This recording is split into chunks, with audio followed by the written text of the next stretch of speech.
예전에 제가 건강암 중에 하나가 뭐였었냐면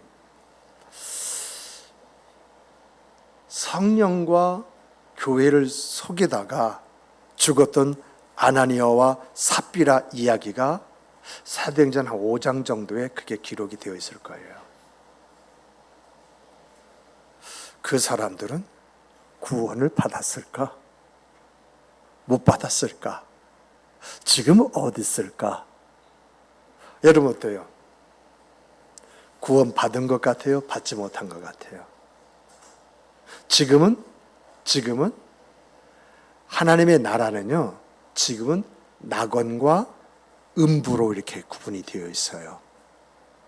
그리고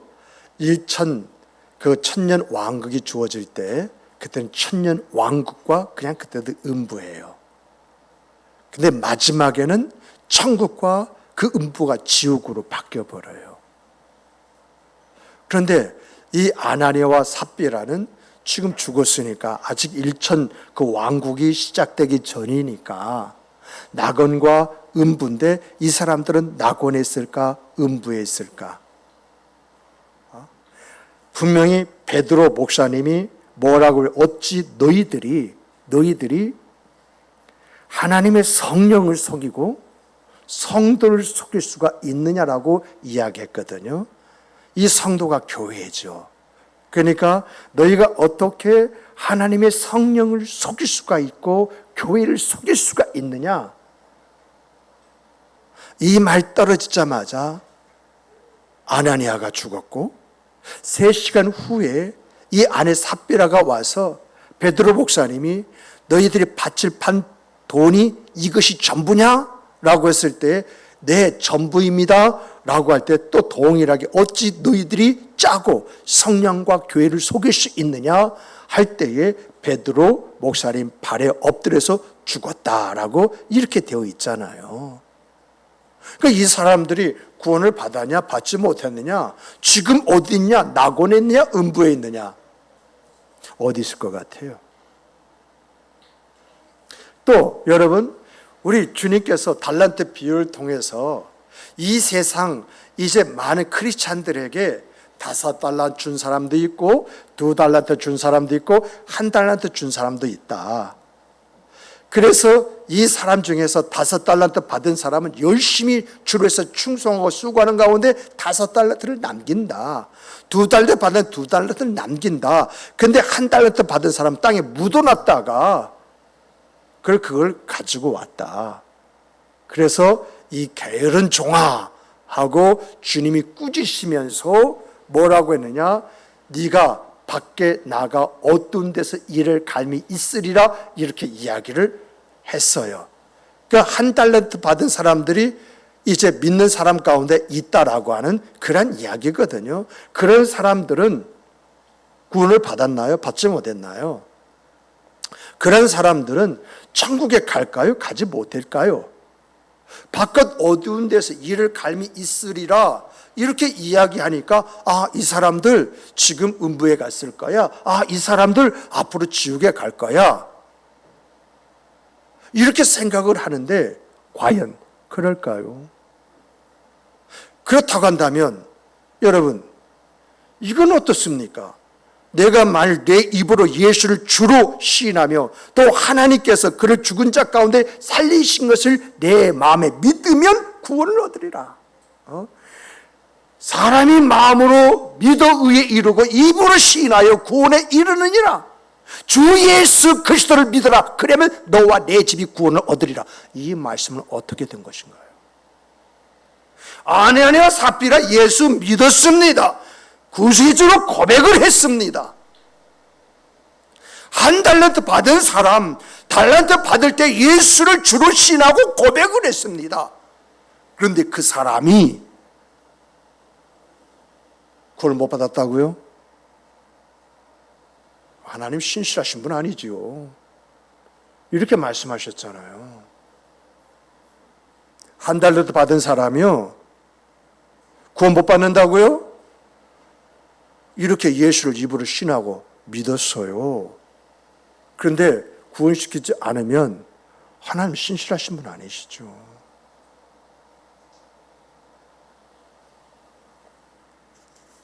그래서 우리가 이해할 부분은 뭐냐? 천년 왕국에서 어떤 일이 있을 것이냐라고 하는 것이 여기에 다 담겨져 있어요. 그래서 아나니아와 삽비라는 천년 동안 천년 왕국에 있습니다마는 그 부끄러움을 가지고 살아요. 한 달란트 받은 사람 그 천년 동안 천년 왕국에서 내가 왜 하고 이 땅에서 살았던 그 삶을 가슴을 치며 통곡하고 후회하는 시간이에요.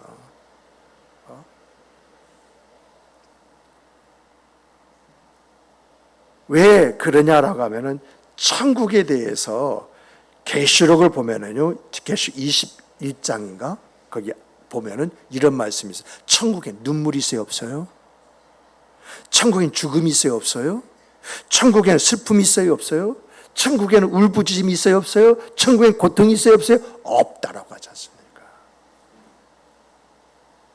그러므로 1천년 영국 왕국 안에서의 있을 수 있는 일이지, 이 천년 왕국이 끝나고 난 다음에 천국에 들어갈 때는 그 모든 것이 해결된 상태에서 천국에서는 기쁨과 즐거움밖에 없다라고 하는 것, 이것이 성경이 우리에게 가르쳐 주는 것이거든요. 이러한 것을 통해서 성경이 우리에게 우리 하나님은 어떤 하나님이냐, 이걸 가르쳐 주고 있는데 오늘 본문이 그걸 가르쳐 주고 있다는 겁니다. 그래서 오늘 본문을 보면은 그 첫 번째가 뭐냐? 하나님의 신실성을 이야기해. 하나님의 신실성. 하나님은 신실하신 분이시다. 우리 함께 따라서 해보십시다. 하나님은 신실하신 하나님이십니다. 그 하나님이 누구예요? 여러분의 하나님이십니까? 아멘이십니까? 내 하나님이에요. 말라기를 보면은, 말라기는 구약성의 맨 마지막 권이잖아요. 4장으로 되어 있어요. 근데 상당히 내용이 무거워요. 무거운 가운데 하나님이라는 것을 너무나 잘 보여주고 내용들이 있어요. 그 첫 번째가 뭐냐? 하나님의 신실함이거든요. 먼저 우리 말라기를 보게 되면은, 말라기는 뭐냐라고 할 때 나의 사자란 뜻이거든요. 나의 사자. 누구 사자요? 하나님의 사자. 이렇게 하나님이 사자로, 말라기를 사자로 삼으신 분이 누구냐? 여호와. 여호와인데 어떤 여호와냐? 라고 할 때 여기서 말하는 여호와는 만군의 여호와입니다. 만군의 여호와. 만군의 여호와라고 하는 그 말은 만왕의 왕이시다. 왕 중의 왕이시다. 그 당시 그 시대에 모든 나라들의 왕이 다 있지 않습니까? 그 왕들 중에 더 높은 왕이다. 이 이야기거든요. 이 말씀의 뜻은 뭐냐라고 한다면, 따라서 해보세요. 하나님이 하고자 하신 일은 못하실 일이 없다. 그래서 3절과 4절 보면은 하나님께서 에돔 족속에 대해서 그들이 아무리 성을 쌓고 강성하다 할지라도 내가 그 나라 가서 그걸 다 무너뜨려 볼 것이다. 5절을 보면 5절에서 이스라엘 지역 밖에서도 크시도다 라고 이야기를 합니다. 아무리 북한의 김정은이, 중국의 시진핑이, 러시아의 푸틴이 철권 통치라고 유업한다 할지라도, 일본의 스가 수상이, 그리고 미국의 조 바이든이 세상에 영향을 주고 통치하고 다스리고 우리에게 압력을 준다 할지라도 그들 위에 누가 있어요? 하나님이 계시다는 거예요. 그래서 여러분과 제가 우리나라를 위해서 기도하면 하나님이 우리의 기도를 들으시고 우리를 위하여 각 나라 왕, 대통령 그 나라를 다스려 가신다라고 하는 것이 바로 이 말씀 속에 숨겨져 있는 내용이에요. 그런데 이러한 만군의 여호와께서 말라기 선지자를 사자로 삼으셔가지고 이스라엘 하시는 말씀이 경고예요. 경고. 그럼 왜 하나님이 이 이스라엘 민족에게 이런 경고를 던지시게 되었느냐? 하나님께서 이스라엘 백성에게 경고를 던지신 그 이유는요, 이스라엘 백성들이 바벨론 포로로 끌려갔잖아요. 그리고 70년 후에 고레스에 의해 가지고 예레미야가 예언한 대로 나오잖아요. 나오는데 그냥 나옵니까? 바사왕 그 고레스가 뭐라고 이야기하느냐? 너희들의 성과 너희들의 성전을 다 재건할 수 있는 것 가지고 가. 비용하고 모든 재료를 싸서 보내요. 그리고 그 주변에 있는 총독들에게 이스라엘이 필요로 하는 것은 다 대줘라. 이런 명령까지 받아가지고 이들이 가는 거예요. 그런데 딱 도착해가지고 뭔가 한참 하려고 할 때에 사마리아 총독 산발락과 암몬 족속 그 지도자 도비야가 갖춘 수단과 방법을 다 통해서 방해를 합니다. 그래서 이제 성곽을 쌓아야 될 성곽을 쌓다가 중단되고 성전도 겨우겨우 교하다가 마무리하지 못한 채 중단된 상태에 그냥 지나갑니다. 이런 상황 속에서 하나님께서 누굴 보내느냐? 느헤미야를 보내요. 느헤미야를 보내가지고 예루살렘 성을 수축하게 하고 성전 제거를 마무리하게 하고 사회 개혁을 하고 종교 개혁을 해서 하나님이 원하신 수준으로 만들어 놓고 다시금 페르시아로 돌아갑니다. 이때 활동했던 선지자가 학개와 스가랴거든요. 이 학개와 스가랴가 뭘 이야기했느냐? 메시아, 예수에 대한 이야기하면서 예수님이 곧 오실 것이다 라고 이렇게 이야기했거든요. 이런 이야기를 하면서 100년이라는 세월이 지나요. 이 100년 동안 이스라엘 백성들은 한결같이 메시아가 우리 이 예루살렘 성전 여기 오실 거야 이것을 믿고 오매불망 메시아를 기다렸는데 오지를 않는 거예요. 그러자 이스라엘 백성들이 서서히 실향에서 떠나가는 거예요. 점점 비도덕적인 생활을 하는 거예요. 예배 생활 엉망으로 하고 있는 거예요. 오늘날처럼 이 코로나에서 비대면 예배를 드리면서 예배다운 예배를 드리지 않는 것처럼 모이는 예배를 드리지 않는 거예요. 그들 안에는요, 꼭 성전에 가서 예배해야 돼. 어디 가서든 예배할 수 있잖아.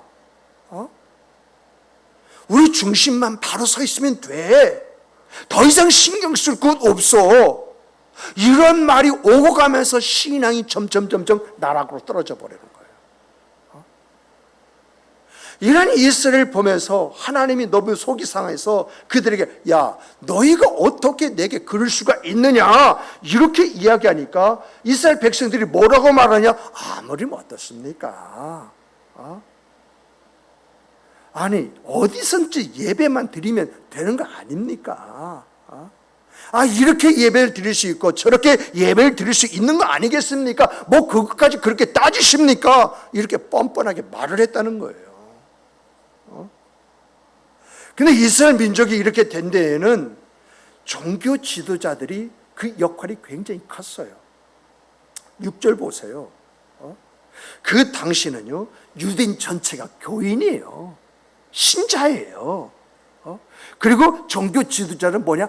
오늘날 보면 목사예요. 그러니까 목사들이 성도들이 잘못된 신앙생활하면 책망하고 그걸 잡아주어야 되는데 오히려 성도들의 비유를 맞추면서 그래 그럴 수 있어. 맞아 그것도 좋은 생각이야. 그래 하나님이 다 아시지. 우리 다 이해하시지. 그래 그래도 문제는 없을 거야. 그랬다는 거예요. 그래서 하나님이 하도 어처구니가 없으니까 목사들 향해서 야 내가 아버지인데 나를 공경함이 어디 있느냐? 내가 주인인데 나를 두려움이 어디 있느냐? 이렇게 이야기를 하니까 목사들이 아이고 우리가 언제 주님을 멸시한 적이 있습니까? 이렇게 동문서답 하듯이 이야기를 했다는 거예요. 그러자 참다 못한 하나님이 말라기 선지자를 통해서 이스라엘에게 경고를 했다. 경고한다. 경고한다. 그런데 이렇게 경고를 해 놓으시고 3장 가서는 만군의 하나님 그 여호와께서는 한번 약속한 것은 변개하지 않는다.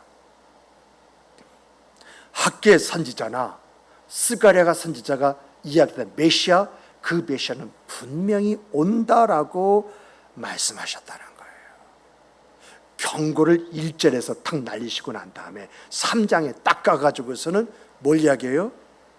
약속하신 메시아, 그 메시아가 분명히 너에게 온다, 보내주시겠다는 그런 이야기잖아요. 이것이 무엇을 이야기해 주느냐? 여러분과 나의 하나님, 내 아버지가 어떤 분이시냐라고 하는 것을 이야기해 주고 있잖아요. 그게 뭐죠? 신실하시다는 거죠. 경고하실 수밖에 없는 그런 상황 속에 있다 할지라도 약속은 변개하지 않는다고 하는 것을 여기서 우리에게 보여주고 있잖아요.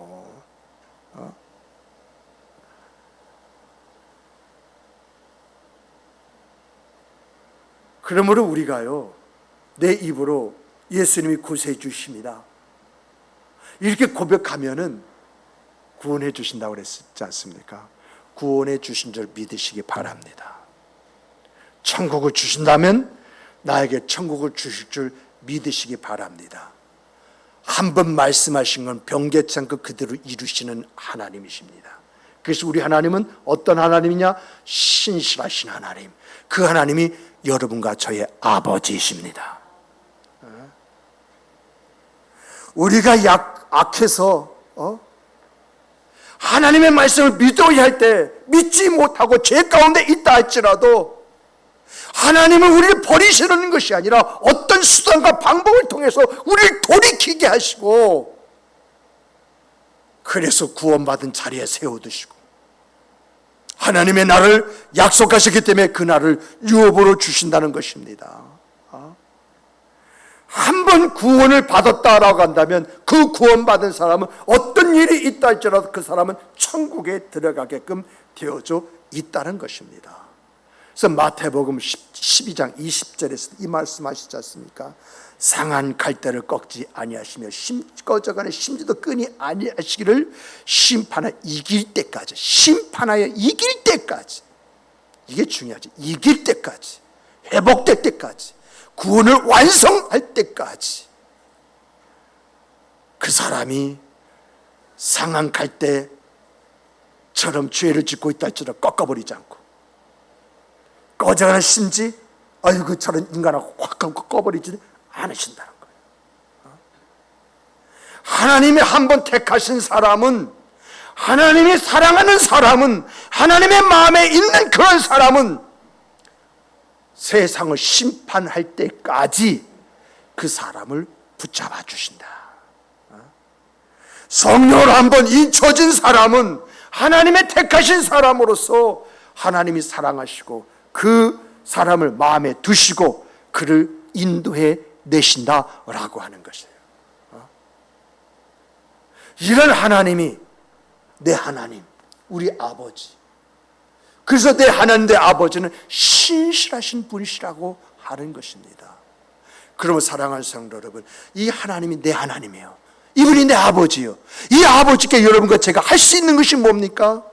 연약 가운데 있더라도 우리의 입술 속에 그 하나님을 생각할 때마다 감사가 끊이지 아니하는 여러분이 되시길 주님의 이름으로 축복합니다. 내 입술 속에 감사가 있는 한 나는 산자입니다. 내 입술에 감사가 있는 한 나는 약속 속에서 하나님의 약속을 얻고 누리는 그런 사람으로 생각 그 삶을 살아갈 수 있습니다.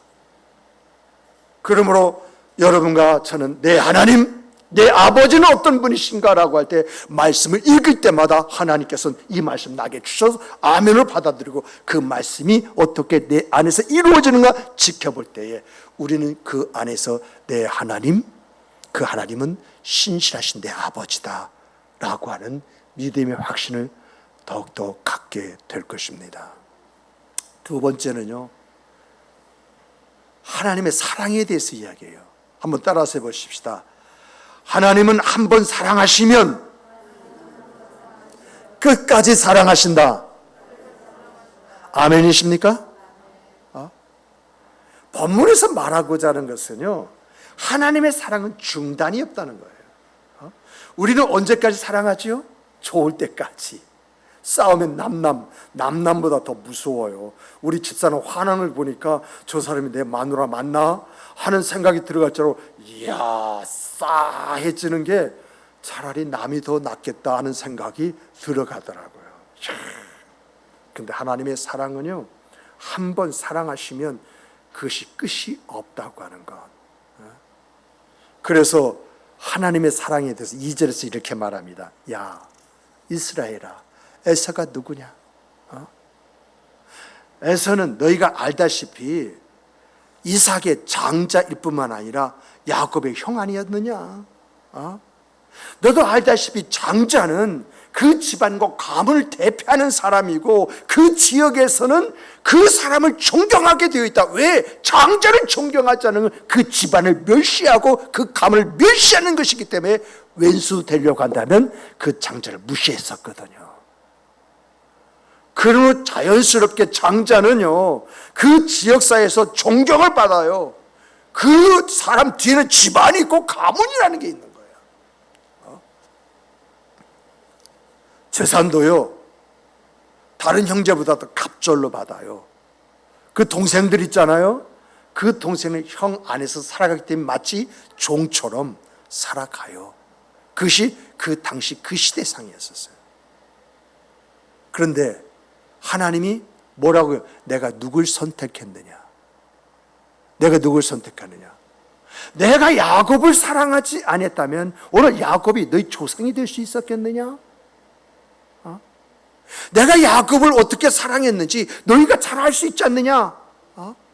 내가 야곱을 위해서 에서를 어떻게 했느냐? 내가 너희 이스라엘을 위해서 에서의 후손 에돔을 어떻게 했는지 너희들이 잘 알고 있지 않느냐? 내가 그들이 살고 있었던 것을 황폐하게 만들었고 그들 조상 대대로 내려오는 그 땅을 빈들로 만들어버렸다. 그랬더니 에돔 족속이 뭐라고 했느냐? 야야, 우리 성이 무너뜨림을 당했다 할지라도 우리가 다시 싸우면 되지 않느냐? 해서 다시 쌓았는데 그들이 쌀 때마다 내가 족족 어떻게 했느냐? 그 성을 다 무너뜨리지 않았느냐? 내가 그들의 성을 쌓을 때마다 이렇게 무너뜨리니까 그들이 뭐라고 하고 어디로 갔느냐? 먹고 살기 막막하니까 산지로 올라가지 않았느냐? 그곳에 대해서 그들이 노략질을 하고 강도질하고 살인을 저지르지 않았느냐? 그래서 사람들이 뭐라고 말하느냐? 그 길로 가면 위험해. 그 길 가면 악한 자들이 있어. 그 악한 자들이 누구냐? 라고 할 때 그 악한 자들이 바로 에돔 족속이 아니냐?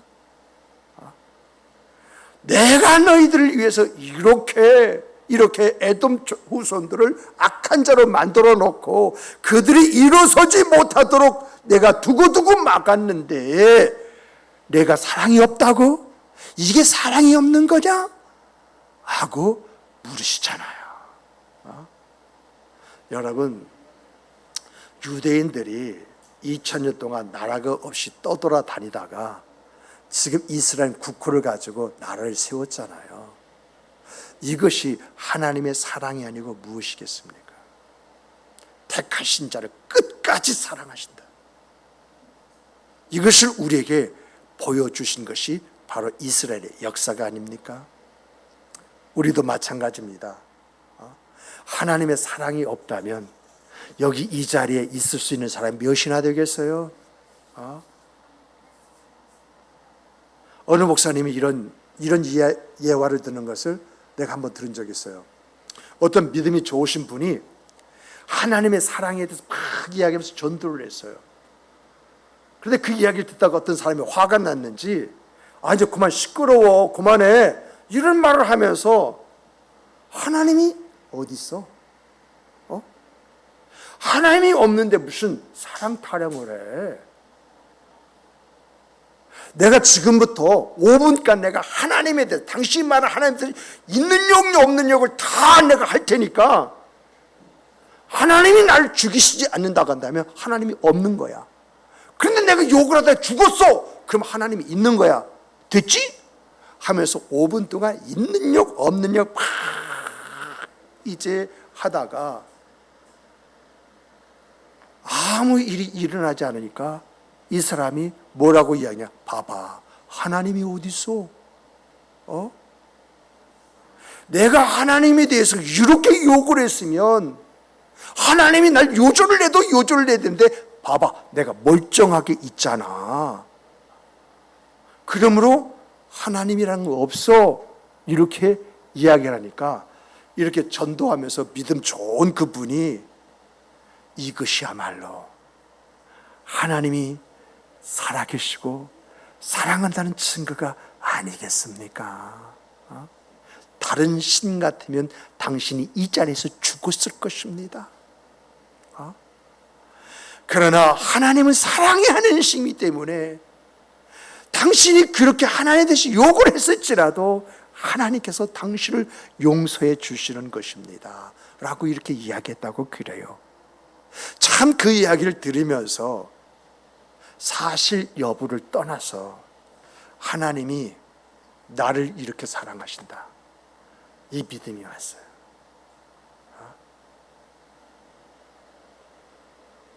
오늘 여러분과 내가 살아있고 존재한다는 그 자체만 해도 하나님이 나를 사랑하신다는 그런 증거가 아니겠어요? 내가 하나님께서는 나로 하여금 영광을 받기를 원하시지만은 영광을 받지 못한다 할지라도 내가 여러모로 불완전하고 또 거룩하지 못할지라도 나를 끝까지 붙드시고 인도하시는 것만 봐도 우리 하나님은 어떤 하나님이냐? 우리 하나님 사랑의 하나님이시라는 거예요. 그렇지 않아요? 하나님의 성품에 비하면 나는 죽어도 12번 죽어야 할 그런 사람인데 오늘까지 멀쩡하게 살아있어가지고 하나님 일을 한다고 하면서 과연 하나님 일을 빙자고 내일 할 수도 있는 것이고 다른 어떤 엉뚱한 일을 할 수도 있는 그런 상황 속에 있는데도 불구하고 또 어떤 면에서 하나님의 교회를 제가 이렇게까지 나누어서 이런 모양을 가졌음에도 불구하고 유조를 낼 수 있음에도 불구하고 지금까지 멀쩡히 살아서 여러분 앞에서 말씀을 하고 여러분들의 신앙을 추스리고 세우고 이끌고 세워나가는 것, 이 자체만 생각해도 그 하나님 사랑 아니에요? 여러분 지금까지 돌아온 거 한번 살아온 거 생각해 보세요. 정말 하나님 주신 은혜 앞에서 내가 합당한 그 모습을 얼마나 가졌습니까? 배은망덕이라고요? 참, 배은망덕도 그런 배은망덕이 어디 있어요? 근데 내가 지금 살아서 지금 이 자리에서 하나님 예배하고 있네요. 찬양하고 있고 하나님을 나의 하나님이라고 이렇게 이야기하고 있네요. 이것이 세상 사람들 볼 때에는 어떻게 볼지 모르지만은 우리는 하나님의 사랑 속에 있는 것입니다. 그러므로 사랑하는 성도 여러분, 여러분이 어떤 환경 속에서 어떤 상황에 놓여 있다 할지라도 하나님은 나를 사랑하신다, 이 믿음 가지고 그 자리에서 일어서시고 내가 하나님을 볼 수 없는 그런 상황 속에 있다 할지라도 그 하나님을 향해서 아버지라고 외칠 줄 아는 여러분이 되시길 주님의 이름으로 축복합니다. 나는 그럴 수 있는 그런 상황과 입장이 아니다 할지라도 하나님 그 소리를 듣기를 원하십니다. 왜요? 나를 사랑하시기 때문에. 내가 그 사랑 안에서 아버지라고 부를 때 그 아버지는 고개를 돌리시는 것으로 만족하지 않고 내게 달려오시는 하나님이십니다. 아브라함처럼 어떻게 할지 모를 때에 아버지라고 하면서 칼을 들을 때에 하나님께서 아브라함아 달려오셨던 것처럼, 그냥 달려오셨습니까? 어린 양을 준비해가지고 달려오셨던 것처럼 달려오시는 내 하나님이에요. 그만큼 나를 사랑하신다는 것입니다. 그러므로 항상 이 하나님의 사랑을 생각하면서 마음의 용기를 내시고 그 자리에서 일어서시고 하나님을 향하여 나 아버지라고 말할 수 있는 여러분과 제가 되기를 주님의 이름으로 축복합니다. 세 번째는요, 하나님과의 단절은 빨리 끝내야 됩니다. 따라서 해보십시다. 하나님과의 단절은 빨리 끝내야 된다. 회복해야 된다는 거죠. 하나님 모세를 통해서 많은 구약의 선지자를 통해서 구약 36권 말씀을 기록하게 하셨습니다. 이 구약 성경은 이스라엘 백성에게 주시는 말씀이 아니라 오늘 여러분과 저에게도 주시는 말씀이죠. 그런데 구약 성경 마지막에 마지막 가서 경고라는 말씀을 하세요. 경고. 이 경고란 말은요, 어떤 의미냐? 이제부터 내가 너희를 간섭하지 않겠다. 그래서 하나님의 침묵이요 400년 동안 이어지고, 이 400년 이 기간을 가려서 암흑시대다, 그래서 신구약 중간시대다, 이렇게 이야기를 합니다. 그런데 신약에 와서 이 400년이 지나고 나서 신약에 와가지고 만군의 여호와, 말라기에서 만군의 여호와가 마태복음을 보니까 만왕의 왕으로 오십니다. 다시 말하면 말라기에서 만군의 여호와는 모든 것을 하시는 분이시다라고 하는 이야기를 한다면, 만왕의 왕은 무슨 왕이냐라고 할 때 모든 것을 하시기 위해서 오셨다라고 하는 것입니다. 오셨다. 여기에 대해서는요, 여러분들이 주보에 보면 신앙 칼럼이 있죠. 여러분 칼럼 읽는지 모르겠어요. 저는 이 칼럼을 만들어내느라고 참 힘들고 어려운데, 없는 이야기를 만들어낸 것이 아니라 여태까지 보면은 제 목회 사역에서 체험한 것들, 그리고 들었던 것, 이런 것을 중심으로 해서 사실을 여기다 써내려 갖고 있는데, 가끔마다 쓰면서 여러분들 이걸 볼까 하는 그런 생각도 들어가요. 그런데 오늘은 여기에다가 뭘 썼느냐면, 오늘 이 말씀을 썼어요. 만군의 여호와는 무슨 뜻이고 만왕의 왕이라는 것은 무슨 뜻인가? 이것이 뭐냐면 무슨 의미인가? 그리고 더 나아가서 우리에게 준 교훈은 뭔가? 그럼 어떤 사람이 이 만왕의 왕을 만나는가? 이런 부분에서 간략간략하게 썼는데, 이게 설교 내용이기도 하기도 하죠. 그런데 이 만왕의 왕을 누가 만나느냐? 모든 걸 하시기 위해서 이 땅에 오신 분이신데, 이 오신 분을 누가 만나느냐라고 할 때에 하나님의 말씀을 듣고 순종하고 따르는 사람이 만난다라고 하는 것이 신약 성경이 우리에게 가르쳐주고 있는 거잖아요. 또 성경을 보면은요, 이런 하나님의 침묵은요 이스라엘에게만 있는 것이 아니라 개인에게도 있어요. 개인에게도. 하나님께서 아브라함에게 나타나셔서 내 몸에서 날짜가 너의 자식이 될 것이다, 이렇게 말씀하시잖아요. 이 말씀을 듣고 와서 사라의 이야기에서 하갈을 첩으로 취해서 이스마엘을 낳잖아요. 그때부터 하나님께서 침묵하십니다. 이게 경고예요. 13년 동안. 하나님이 13년 동안 아브라함에게 나타나지 아니하실 뿐만 아니라 그에게 한마디 말씀도 하지 않으셨습니다. 다시 말하면 너 좋을 때를 한번 해봐 하고 지켜보셨다는 거예요. 이 13년 동안 아브라함의 가정이 얼마나 시끄럽습니까? 하갈은 자기 주인 사라에게 아이고 애도 못 나는 것이 하고 멸시를 했다고 그러죠. 또 더 나가서 사라는 당신 때문에 라고 하면서 그 부부싸움을 밥 먹듯이 했다고 그러죠. 그러자 이제 아브라함이 견디다면 당신 알아서 해야 하니까 사라가 하갈을 핍박하자 하갈이 보따리 싸고 가출을 했다고 그러지요. 이러한 일들이 한두 번이었겠느냐. 이런 과정을 통해서 아브라함의 마음속에 들어온 것이 뭘까요? 무엇이 가장 필요하다고 느꼈을까요? 그것이 바로 하나님 아니겠습니까? 하나님. 그래서 99세 때에 하나님께서 너는 대장부처럼 발을 뒤로 하고 내가 너에게 하는 말을 넌 대답하라 라고 할 때에 납작 엎드리지 않습니까? 이렇게 하나님께서 아브라함에게 나타나신 이유가 무엇입니까? 아무리 우리 안에 허물이 있고 죄가 있다 할지라도 하나님의 은혜를 사모하는 사람에게는 하나님이 임하신다라고 하는 것을 우리에게 보여준 내용이 아니겠습니까? 이렇게 하나님과 영적으로 분리된 상태가 교회적으로 올 수가 있고 개인적으로 올 수가 있어요. 그래서 우리 교회는 하나님의 말씀을 가슴에 두고 하나님의 은혜를 사모합니다. 하나님과의 그 교집합이 어떻게 하면 좀 더 넓어질 수 있을까? 정말 하나님과 우리가 하나 되기 위해서 하나님의 마음을 품고 우리가 기도해도 기도해야 할 것이고 하나님의 때에 우리가 그 일을 감당해야 되지 않느냐라고 하면서 준비하고 나가는 거 아니겠습니까? 또 하나님은요, 하나님과의 단절은요 누구에게도 다 올 수가 있습니다. 나는 아니라고요? 아니라고요? 아닙니다. 나에게도 있습니다. 한번 체크해 보십시오. 지금까지 내가 하나님의 사랑을 느끼며 살아왔는가, 살아오지 않았는가?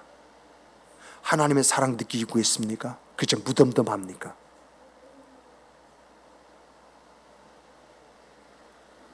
하나님은 우리를 끝없이 사랑하신다고 하는데 나는 지금 그 사랑을 느끼고 있느냐? 느낀다면 어느 부분에서 그 사랑을 느끼고 있느냐? 내 안에 의심이 있고요, 내 안에 불평이 있고요, 내 안에 불만이 있다, 내 안에 서운한 것이 있다. 그것이 하나님의 사랑을 느끼는 것입니까? 해도 안 돼, 이러한 말을 하는 사람, 그 안에 하나님의 사랑을 느끼는 느낌이 있겠습니까? 그런데 우리 안에 의심이 사라져버렸고 불평이 없어졌고 불만이 없고 서운한 감정이 없다고 한다면 그 사람은 하나님 앞에 감사해야 할 것입니다. 왜요? 하나님의 사랑을 내가 느끼고 있기 때문에 자연스럽게 이러한 것들이 내 안에서 사라져버린 것이죠. 여러분과 제가 하나님의 사랑을 받고 있다는 게 뭡니까? 뭐가 하나님의 사랑을 받고 있다는 것입니까? 여러분, 하나님의 사랑을 받고 있다는 것은요, 내 속에 어둠보다도 밝은 빛이 더 크다는 거예요. 그래서 진정 하나님의 사랑을 느끼고 그 사랑 안에 살아가고 그 하나님을 사랑하는 사람들은 밝은 빛 때문에 그림자는 생길지 몰라도 그 사람 안에는 어둠이 없다는 것입니다. 잘 정리하십시오.